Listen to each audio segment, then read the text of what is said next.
Welcome back to The Unleashing. I'm your host, Jared Beeler.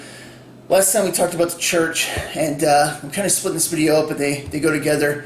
And this time I want to discuss tithing. How I found it out, backstory, the whole works. But let's start where we left off.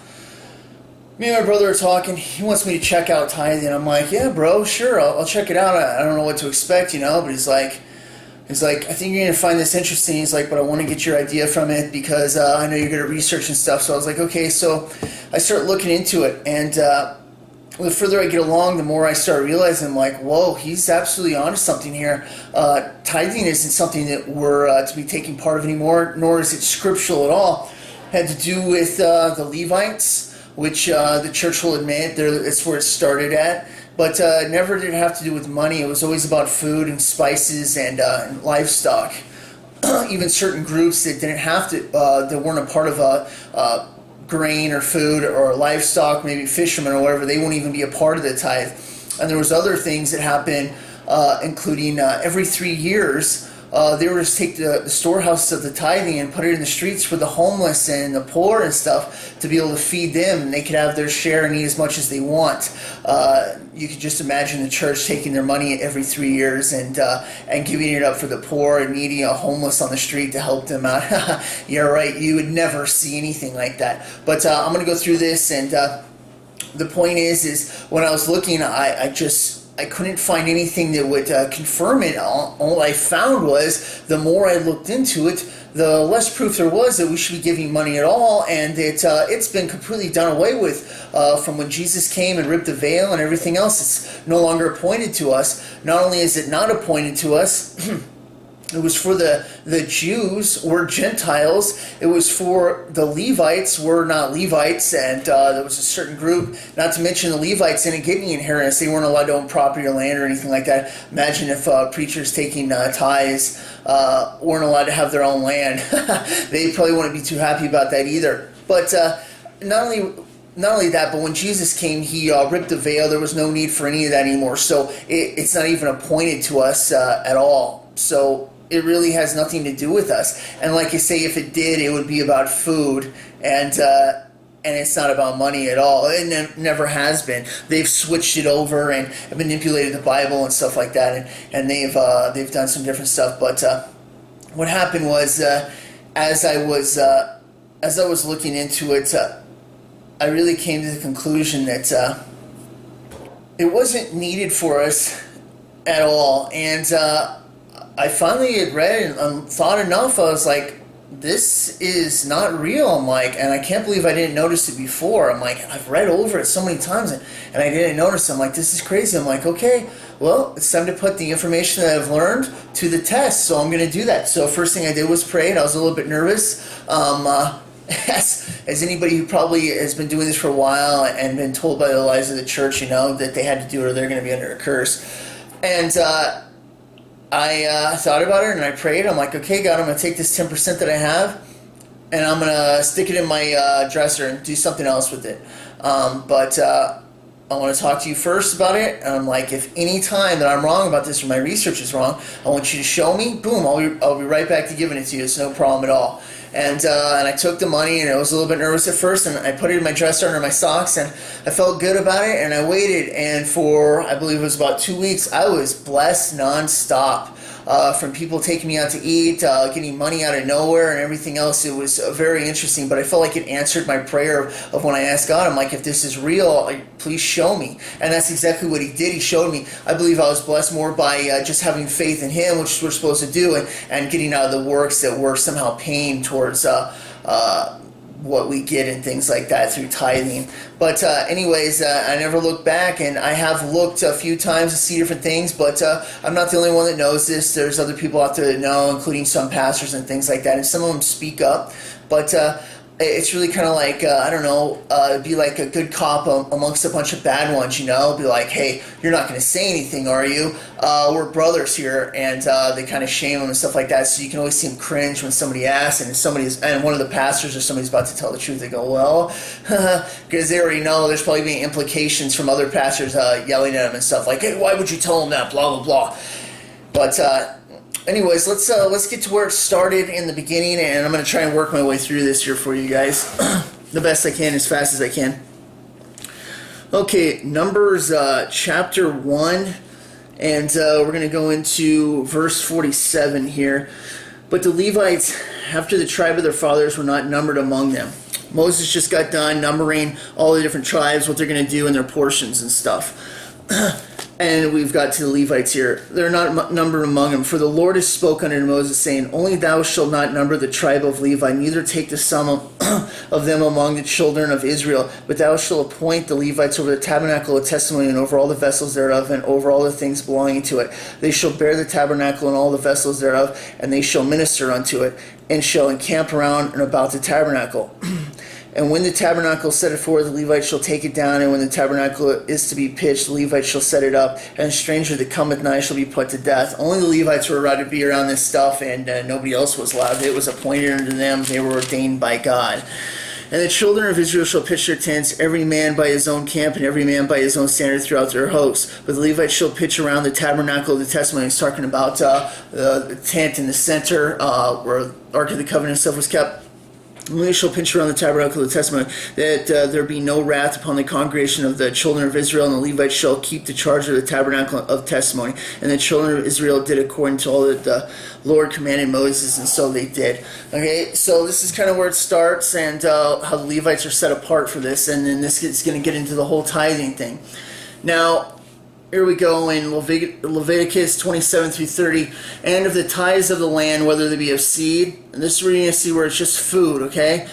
Whether of seed of the land or fruit of the trees is the Lord's. It is holy unto the Lord, and it is holy unto the Lord. All right? It wasn't about taking anybody's money or anything like that. It was about them being the caretakers of the tabernacle and being their responsibility. While they were not allowed to own lands, it was kept from them. You can read about it and dive into this all you want.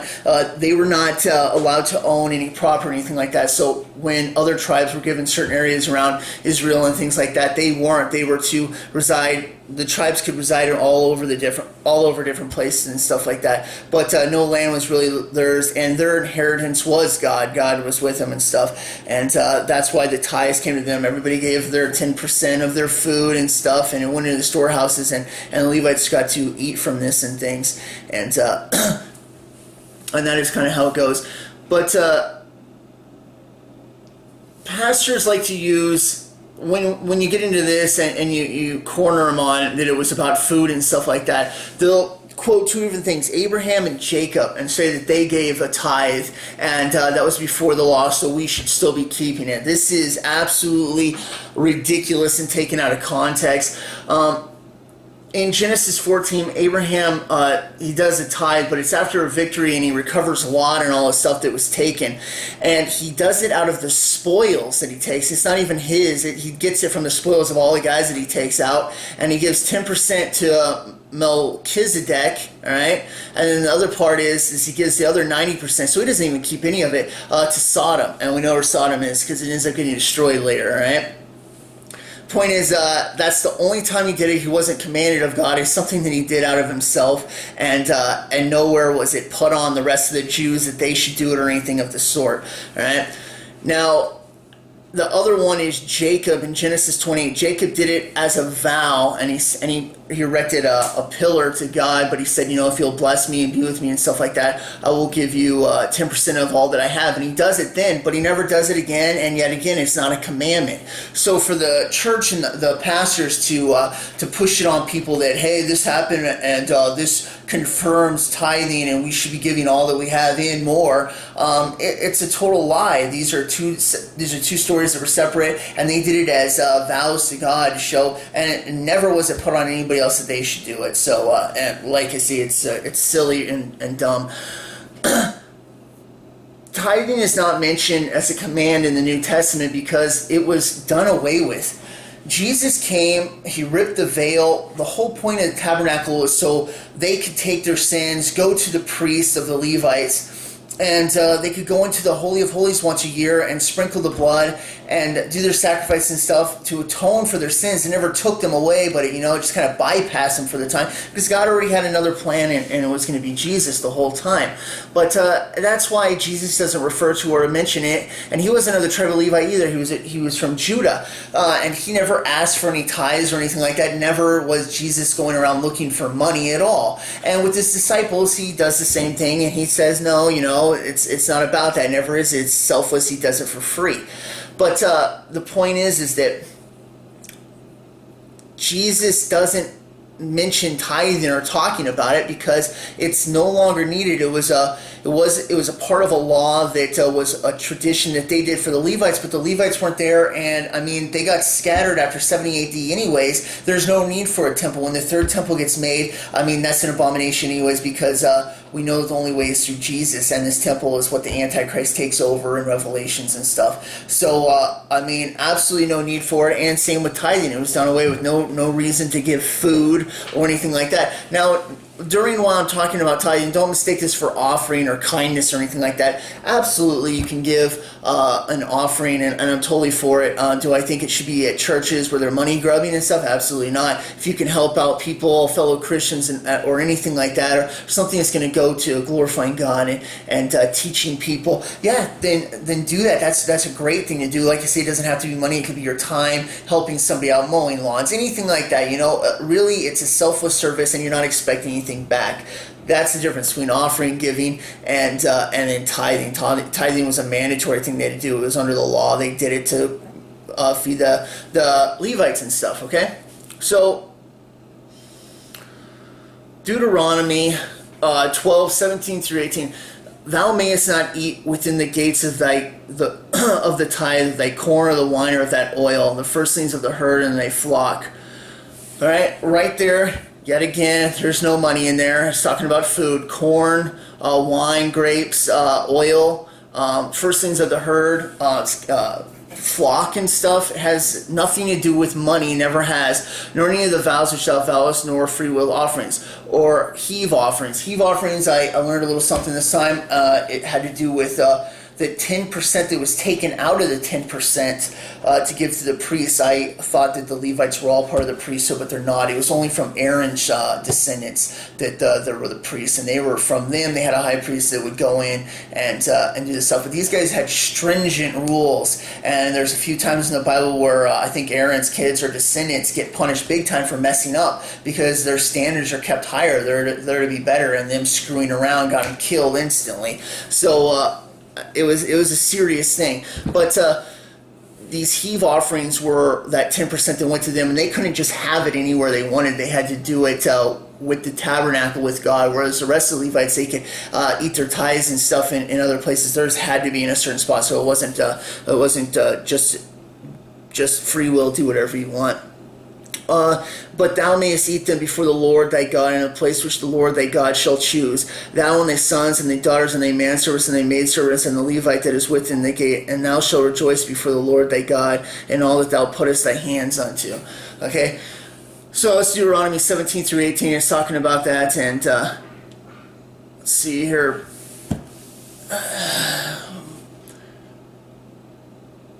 I'm going to read Deuteronomy 14, 22 through 29.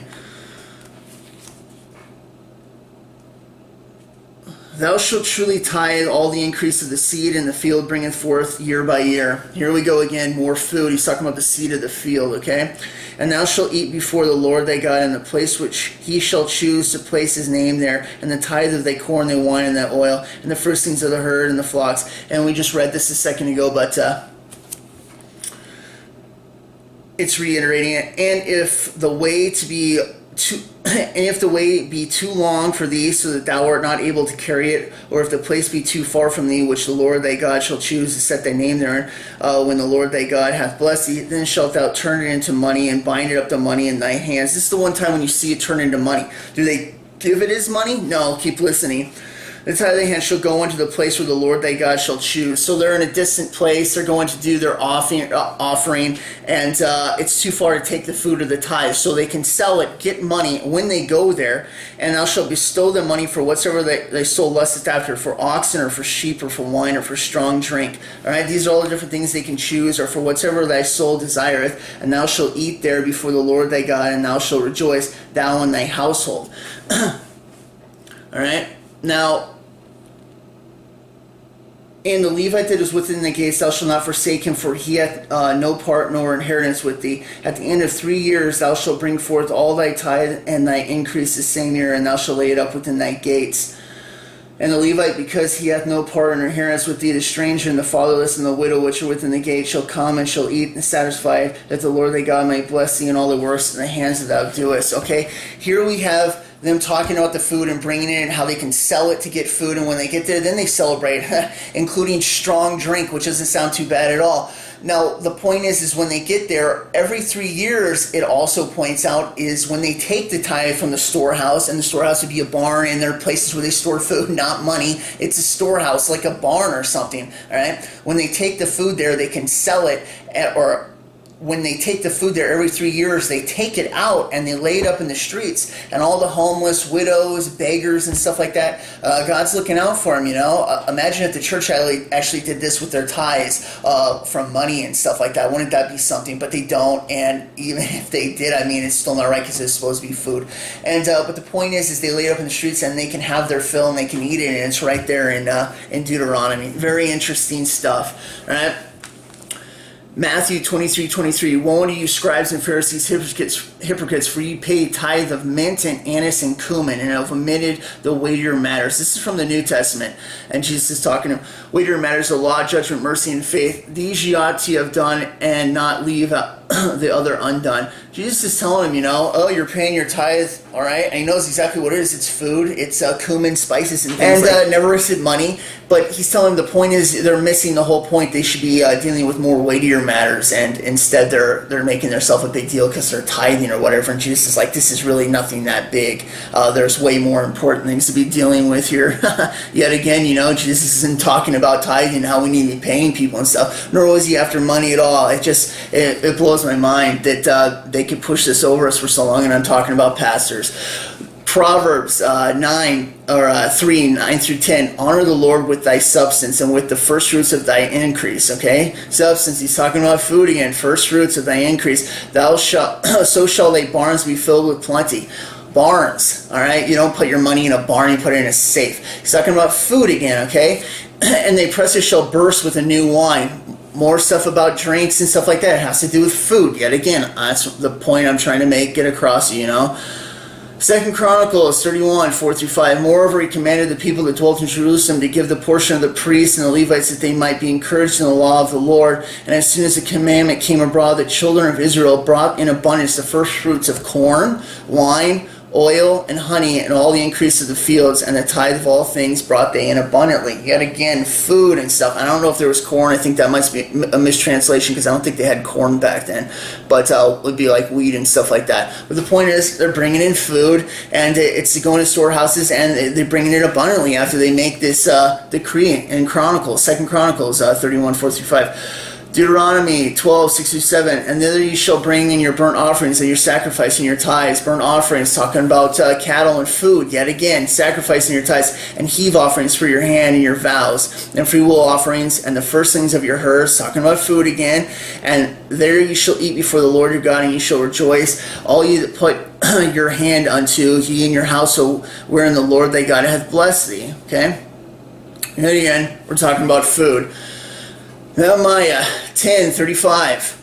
And to bring the first fruits of the ground and the first fruits of all fruit of the trees, year by year, unto the house of the Lord. Talking about bringing food, the ground fruit, the tree fruit, fruits, things that they could store up that were going to make it, you know, harvest season. Boom, you bring it in there, you store it, and that was what they were told to do. And this was under the law that Moses had commanded and stuff that was given to them, you know, and it was so they could take care of them at the same time.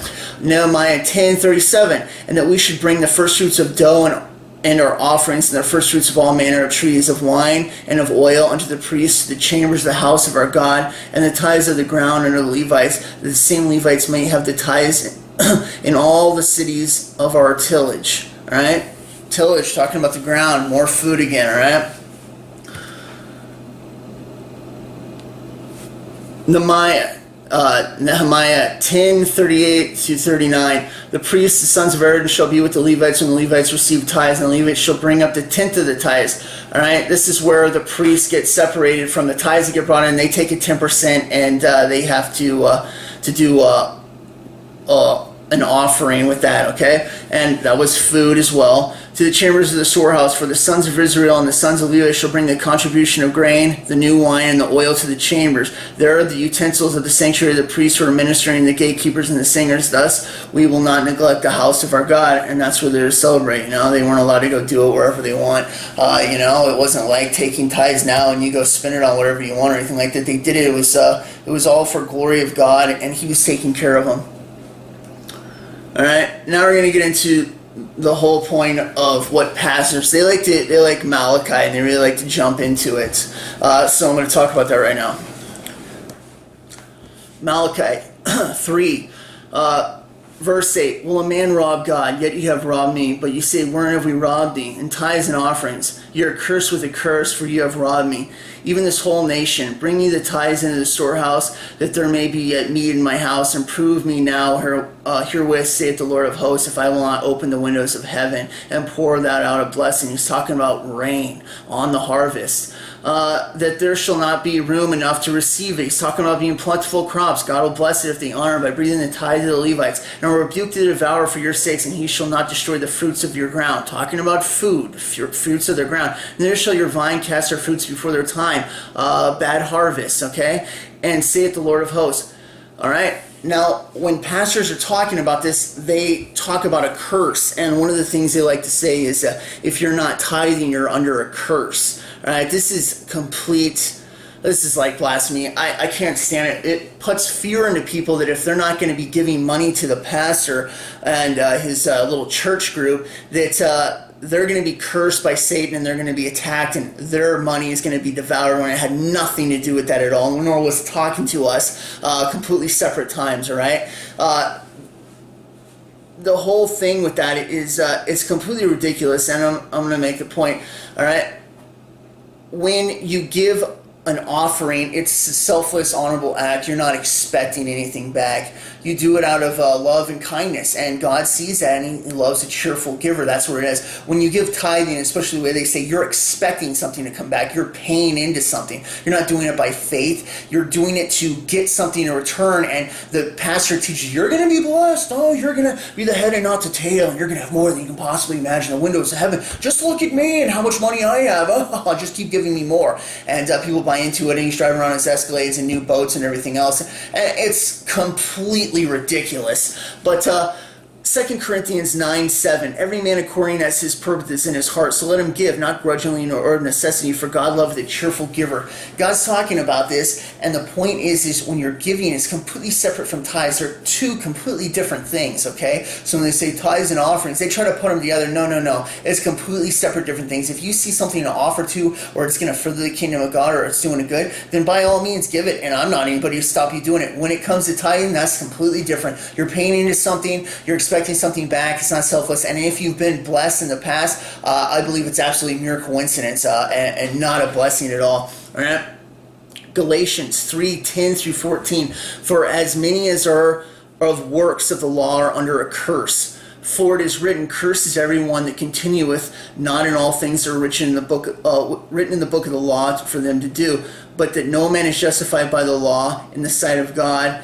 It is evident, for the just shall live by faith, and the law is not of faith, but the man that doeth them shall live in them. Christ hath redeemed us from the curse of the law, being made a curse for us, for it is written, the curse is everyone that hangeth on a tree, that the blessing of Abraham might be on the Gentiles through Jesus Christ, that we might receive the promise of the Spirit through faith. All right, it's about faith. When you're doing tithing, you're literally putting yourself under the curse. The one that they say that you'll have if you don't do it, you're taking on a part of the law. And when you do the law and not wholly on faith, What you have done is you've now basically gone Seventh-day Adventist mode where you're earning your way to heaven, which ain't gonna fly. It doesn't count for anything, and anybody who puts himself under the law is now taking himself out of the grace of Jesus Christ and faith and putting themselves under a curse. So when the pastors are like, you're going to be cursed, no, they're the ones that are being cursed by taking it. And I think this curse applies in many different ways. One of them is they can't seem to notice that the rapture is coming, and they don't notice Revelation 12 sign is taking place. There's a number of other things. But my brother's wife was working as a child minister, a child's youth pastor or whatever.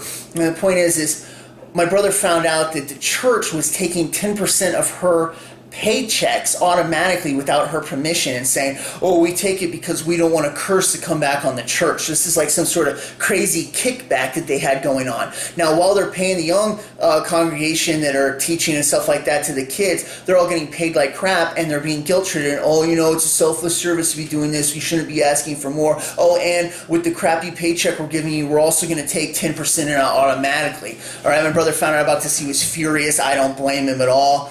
She's not a part of that anymore. She's a teacher now, and thankfully she's out of that mess. The point is, but at the top, they're driving the nicest and newest stuff, and what do you think they're doing with their money? You think they're taking it every 3 years and storing it up for the poor? Absolutely not. All right? Not that it would matter anyways because it's about food, but the point is they're only following it the way they want to, and they're taking that money and using it for themselves. It's completely ridiculous, and it's an abomination.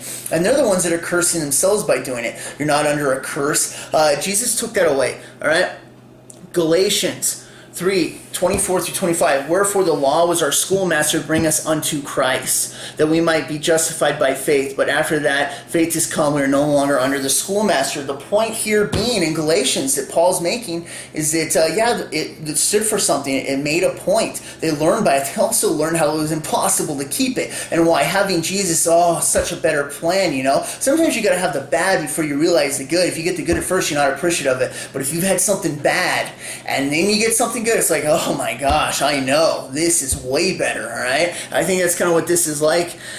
Acts 17:24-25. God that made the world and all things therein seeth that the Lord in heaven and earth dwelleth not in temples made with hands. I should have made this point in the last video on church buildings, but since both the videos go together, hey, it's not too late to bring this in, all right? Neither is worshipped with men's hands as though he needed anything, seeing he giveth to all life or breath in all things.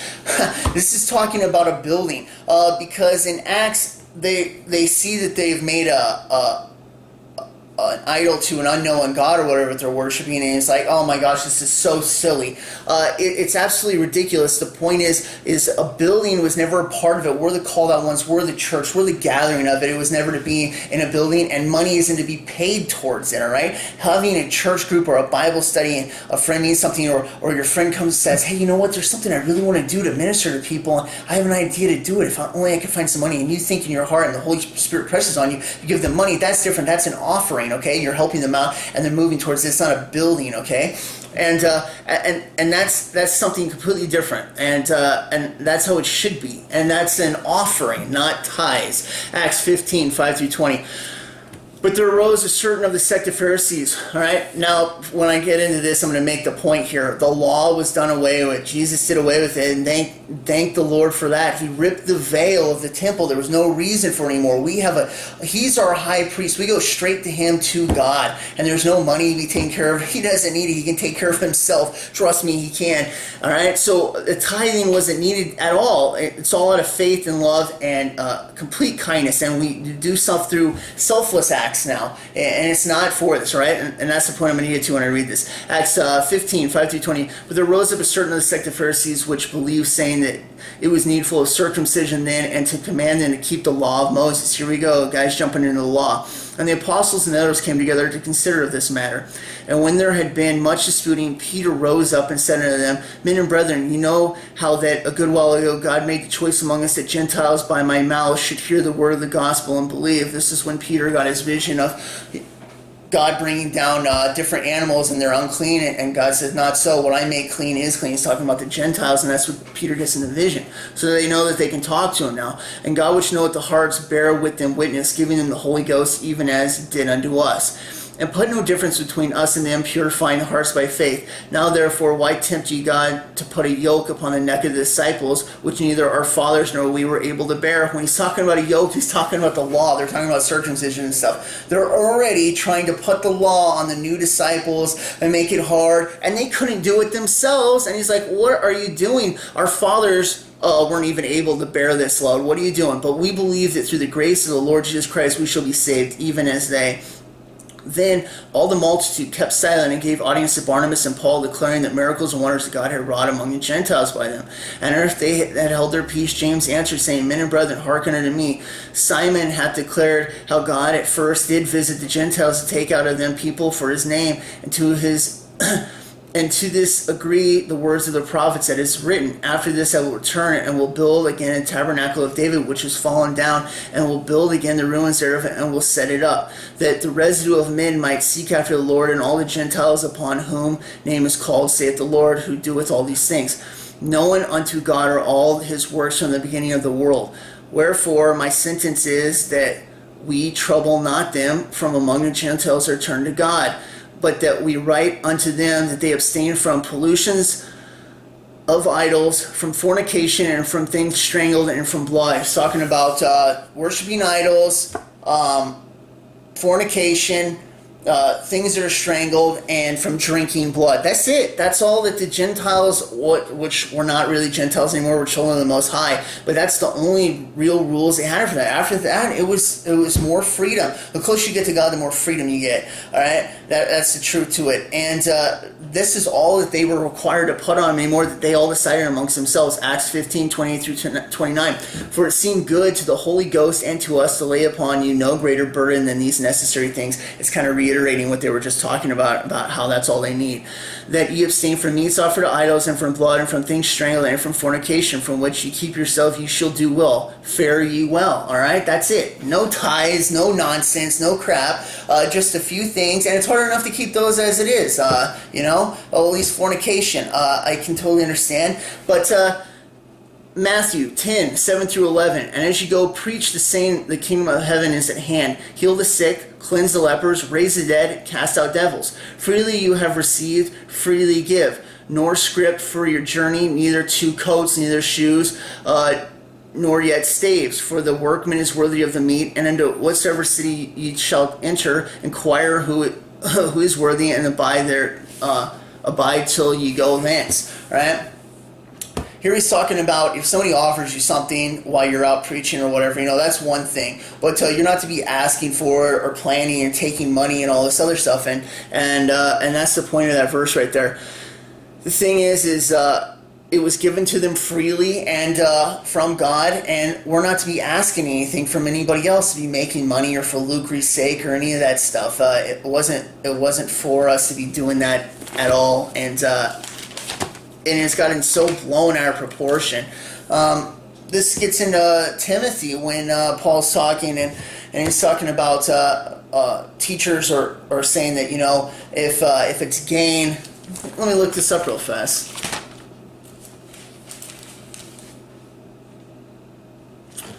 There we go. He is proud, nothing. If any man teach us otherwise, and consent not to the wholesome words, even the words of our Lord Jesus Christ, and to the doctrine which is according to godliness, he is proud, knowing nothing, but doting about questions and strifes of word, whereof come envy, strife, railings of evil surmises, perverse disputings of men of corrupt minds, and distant to the truth, supposing that gain is godliness, talking about prosperity gospel. From such withdraw thyself. People are teaching us about money or it's about wealth. Withdraw yourself from it. It's complete nonsense, and it's not needed. And Paul makes that point right there. To be a Christian is, we're all called to different gifts and different abilities that we get, and different lifestyles of wealthiness. And it's from that what we decide to do. We're all given something, a little or a lot, and it's what we take and make with that makes all the difference. Somebody who's poor and gives, they could be considered in the kingdom of heaven higher than somebody who's rich and gave a lot, but it was nothing compared to the wealth that they had. It's really on a whole different level.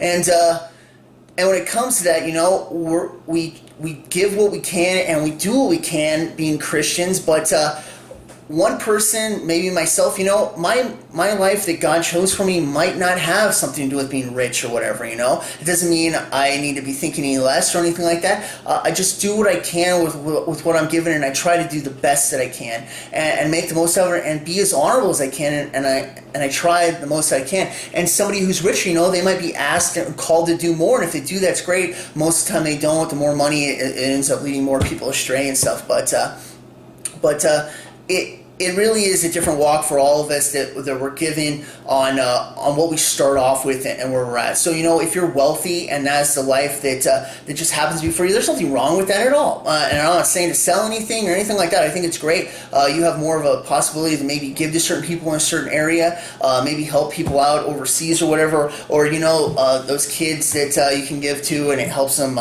get clothes and stuff in poor countries and stuff. Whereas mine might be something different, and I don't have the money to be doing that or anything, but I do what I can with what's given to me, because we're not all the same. Like I say, we start off at different places. We do our best that we can to all reach that level, that we're doing the most that we can, and we can say, yeah, I did the most with what I was given in life, and to be honorable, that's the whole point of it. So to sum this up, the tithing thing only had to do with food. You can look into this yourself, like you say I did, and I would recommend praying about it too. Like you say, if you're nervous about it or anything like that, I'll be honest, I was nervous about it when I took that money on my wall and I stuck it in the dresser instead, and I prayed, and I'm like, God, if I'm wrong, show me and I'll give it right back to you. But He didn't. He only blessed me more and more, and I've never gone back to tithing again. I still do offering whenever I can, and certain things I don't give to the church. I really don't believe in them. Like you say, you guys have heard me talk about it enough. When I was in Alaska, I got out from the Army, and I was doing blinds for a while, and I went to this little church up on the hill, and there was a pastor called Daryl Titus. Anyways, when I went there, I wanted to give this one time, and I was like, I noticed you guys don't give the plates in your little church, and he's like, no, we'll never ask you for any money at all. And I didn't know any of this at the time, but he's like, we have an offering box in the back. If you ever feel called or compelled to do it, you're more than welcome to give, and we'll be very appreciative of it. And I always thought that was the coolest thing. Little did I know at the time that that's the most accurate thing you can do. He wasn't asking for anything. He wasn't getting his income from being a pastor. He worked during the week, and then he would do it out of his own kindness over the weekend and teach people and be a pastor, totally selfless and honorable, the way they should be. When you're a pastor, you're not to be rich and having a great time or anything like that. It's a called out job. You're to be more selfless, to be harder, kind of like the priests of the Levites. They were called to a higher standard. It's more challenging. You're more selfless by doing it and stuff. And I always thought that was really cool about that little church. And only now do I realize, they're the ones that had it the most accurate up there. So congrats to them. I think that's really cool that they did that. All the other places, I've never seen anything like that at all. It's always been about making money and stuff, and how you need to do it. And really you don't. Verse after verse points to it. Jesus totally took that away. We're under His grace now. We're not under the law. By doing it under the law, you're literally putting yourself in a curse, because you're following something that's impossible to do and into standards that you'll never be able to complete. I mean, you might be able to do some of the law, but you'll never be able to get 100% in. And the Bible literally states that only perfection is good with God. That's the only time it counts. That's why when God says our best is like filthy rags to even our best, the only way is by Jesus' grace. That's the only time when He can see one perfect thing, and His blood covers us, and He looks at it and goes, you're good. I see Jesus. That is what it's done. And when we hold on to that faith, that's what it gets us out of here. And He doesn't hold it against us. We try to do our best every day, and we shave off as much evil as we can all throughout our lives, and try to get better always. But it's ultimately by the grace of Jesus that we're saved, and not by our works. And things of works, of course, the one thing that they want to bring back just happens to be on money that they can make. And it was never about it to begin with. So I hope I've made this clear and made my point so that you can understand it. And I encourage you to look more into this yourself. You're going to find that what I'm saying is the truth. Like you say, compare everything that I say to the Bible. I'm just a teacher, bringing you up to the level so you can help more people out, and hopefully be liberated from this nonsense of fake buildings of churches and giving money to them so that they can profit and live a rich life that has nothing to do with godliness at all, and is spoken completely opposite of in the Bible. So I hope this helps, and like I say, look into this as much much as you want, and you're only going to find that it's the truth, and search it out. But I encourage everybody to keep reading the Bible, and always do that, and have that personal relationship with God, because, I mean, that's what it really matters about. It's not listening to somebody else or anything like that. If you learn something, that's great, you know, but keep learning always, and try and draw closer to God, and you're going to do good. All right, I thank you for joining me on The Leash, and we'll see you next time. Bye.